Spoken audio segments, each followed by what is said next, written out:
story is repeating in the Rajya Sabha also, when Pandit Nehru has been accused of making ceasefire early and taking the issue to the United Nations Security Council. How do you see this?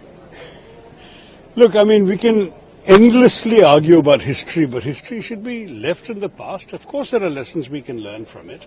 The fact is that those who take decisions at a particular moment of history do so in the context of the facts as they are available then, and in the spirit of the knowledge they have and the hopes they want to do in the circumstances around them. Think of what the country's condition was like in those days.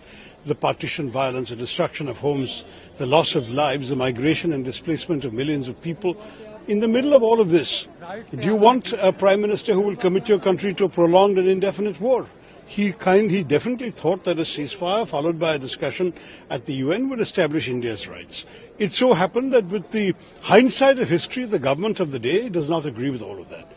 Let's leave that to the academics to sort out. In the circumstances at the time the decision taken was in full awareness of the realities that India was facing.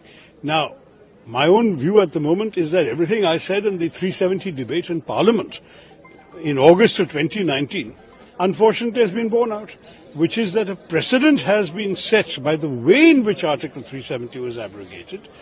Not that we are objecting to 370 going, which was, even Nehruji said was a temporary provision, but that the way in which it was done, that precedent which has been upheld by the Supreme Court means that tomorrow any state can be put under President's rule, and this Parliament can tomorrow essentially change the boundaries of any state, divide the state, create a union territory, and there is absolutely a safe precedent in what happened to Kashmir.